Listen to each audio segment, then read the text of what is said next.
Kanina po ay pinaglingkod sa inyo ng kapatid na Arnel mula po sa Biblia at pinatutunayan yan. Sinasang-ayunan yan kahit ng mga autoridad ng Iglesia Katolika na iisa lamang po ang tunay na iglesyang itinayo ng ating Panginoong Hesukristo. Yun ang tunay. Tsak nasasang-ayon dyan ang ating mga taga-subaybay sapagkat ang nagtayo ay ang ating Panginoong Hesukristo. Pinakilala naman ng Biblia, sinang-ayunan, maging ng mga autoridad ng Iglesia Katolika, Opo. na ang pangalan ay Iglesia ni Cristo. Baka naman isipin ng iba, na Iglesia Katolika lang ang nagsasabi niyan. Pero ba tayong maipakikitang patotoo rin ng ibang mga autoridad ng iglesia o ng relihiyon nagpapatunay na talagang ang tunay na iglesia, isa lang at yun nga po ay ang Iglesia ni Cristo? Meron, kapatid na Mat, ang atin namang kukunan ng patotoo ay autoridad protestante. Itong aklat na Knowing the Doctrines of the Bible, ang sumulat po ay si Meyer Perlman, isang autoridad protestante. Sa pahina 349, ganito ang ating mababasa. Christ prophesied the establishment of a new congregation or church, a holy institution that will continue His works in the world. Matthew 16:18. This is the Church of Christ. Kung nasundan po ninyo, nakita ninyo sa inyong TV screen, ang tinatalakay po dito ng may akda nitong aklat na ito, isang autoridad protestante, ay ang nasa Mateo 16:18. Merong binabanggit yan na pagtatatag ng ating Panginoong Hesukristo ng bagong kongregasyon. Tama nga po ba? Tama yun. Kapatid Arnel, alang-alang sa ating mga taga-subaybay, alin daw yung tinutukoy na yan na bagong kongregasyon o iglesia? Maliwanag yung pahayag, kapatid na Mat, mga giliw namin taga-subaybay. Ang sabi, this is the Church of Christ. Ito ang iglesia ni Cristo. Kaya, sangayon po, maging ang mga autoridad protestante na ang tunay na iglesia na itinayo ng ating Panginoong Jesucristo, ang pangalan nito ay Iglesia ni Cristo. Kaya nga kanina, nabanggit na natin. Apo. Sa pangalan pa lamang, madali na po nating makikilala kung ang atin bang kinaaanibang relihiyon ay siya ngang tunay na iglesia. Bagaman hindi pangalan lang ang batayan ng pagiging tunay ng isang iglesia. No? Kapatid Arnel, nililinaw natin yan sa ating mga taga-subaybay. Isa lang yun. No? Pero kung gagamitin po ang tinatawag na process of elimination, ang mga iglesia o relihiyon na hindi tinatawag, nulito namin, hindi tinatawag sa pangalang Iglesia ni Cristo, hindi na dapat isama sa pagpipilian kung alin ang tunay na iglesia. Tama, kapatid na Mat, mga giliw namin taga-subaybay, sapagkat talaga pong pinatutunayan ng Biblia at sinasang-ayunan maging ng mga otoridad ng Iglesia Katolika at Protestante na ang iglesyang itinayo ng ating Panginoong Jesucristo ay walang iba kundi ang Iglesia ni Cristo. Bakit po makatwiran lang, kapatid na Arnel, alang-alang pa rin po sa pagsusuri ng ating mga taga-subaybay na Iglesia ni Cristo ang pangalan ng tunay na iglesia, pangalan na dapat itawag sa tunay na iglesia? Ang dahilan ay itinuro sa atin ni Apostol Pablo sa kanyang paglalarawan tungkol sa tunay na iglesia. Sa Colosas 1:18, ito po ang pahayag ni Apostol Pablo. At siya ang ulo ng katawan sa makatwidbagay ng iglesia. Ito po ang banal na katwiran at paglalarawan ni Apostol Pablo sa tunay na iglesia kung bakit ang pangalan nito ay Iglesia ni Cristo.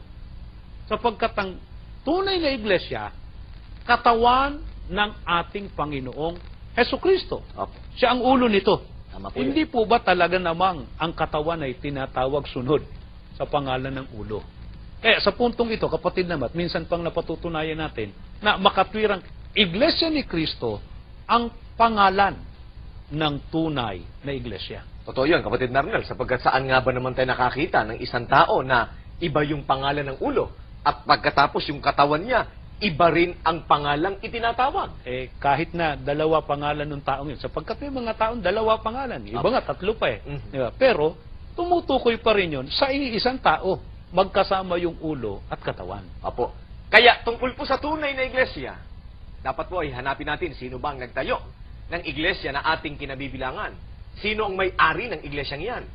Ang tunay na iglesia ay pinaglingkod sa inyo ng kapatid na Arnel, itinayo ng ating Panginoong Hesukristo. Paano ho natin makikilala kung alin ang iglesyang itinayo ng Panginoong Hesukristo? Nakasulat po sa Biblia. Tinawag ng Panginoong Hesukristo. Sabi niya, aking iglesia.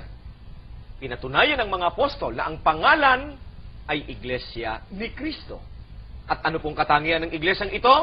Ipinaglingkod din sa inyo ng kapatid na Arnel kanina mula sa Biblia. Nakasulat po yan. Sa Mateo 16:18, yung iglesyang itinayo ng Panginoong Hesukristo, hindi pananaigan ng kapangyarihan ng kamatayan. Magbabalik pa po kami.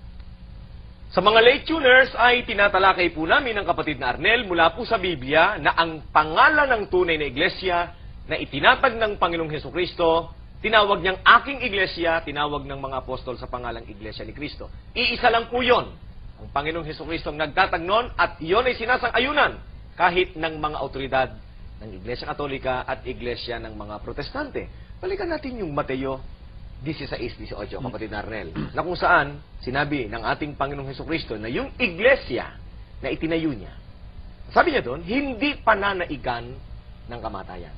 Tama po ba? Tama yun. Isa yan sa mga katangian ng tunay na iglesia. May mga tao na kaya hindi nila matanggap na ang iglesia ni Kristo, ang tunay na iglesia, ay sapagkat kung totoo raw yun, na sa tunay na iglesia, ipinangako yung sinabi ng Panginoong Hesukristo, hindi pananaigan ng kamatayan. Eh nakakabalita sila, kapatid Arnel. Mga miyembro sa Iglesia ni Kristo. Inabot ng kamatayan. Reaction po ninyo? Sasakyan ko lang yung sinasabi nilang yon. Pagka sinundan natin yung argumentong yon, lilitaw, walang tunay na iglesia. Sapagkat alin kayang organisasyon o iglesia dito sa mundo ang maituturo nila na ang mga miyembro hindi namamatay? Ay wala ho silang may tuturo, kapatid Arnel. Kaya, maling argumento, no? Hindi nila dapat na gamitin na batayan yon. Sa makatwid, hindi gayon ang dapat na maging pagkaintindi sa pahayag ng Panginoong Hesukristo. Hindi ang ibig sabihin noon, pagka ang tao po kaanib na sa iglesyang itinayo ng Panginoong Hesukristo, hindi na mamamatay ang mga kaanib dito. Ano po ang kahulugan noon? Bakit sinabi, kapatid Arnel, ng Panginoong Hesukristo na yung iglesia na itinayo niya, hindi po pananaigan, hindi po pagtatagumpayan ng kamatayan. Ganito ang paliwanag mismo ng ating Panginoong Hesukristo. Siya nagsabi nun eh. Kaya siya rin ang magpapaliwanag sa pamamagitan po na nakatala sa Juan 11:25. Sinabi sa kanya ni Jesus, ako ang pagkabuhay na mag-uli at ang kabuhayan, ang sumasampalataya sa akin, bagamat siya'y mamatay, gayon may mabubuhay siya. Napansin po ba ninyo? Hindi po nangangahulugan talaga na kung kaanib na ang tao sa tunay na iglesia, hindi na siya mamamatay o malalagutan ng hininga. Maaaring abutin din ng kamatayan na pagkalagot ng hininga. Sabi nga ng ating Panginoong Hesukristo, bagamat siya'y mamatay, kaya mamamatay din.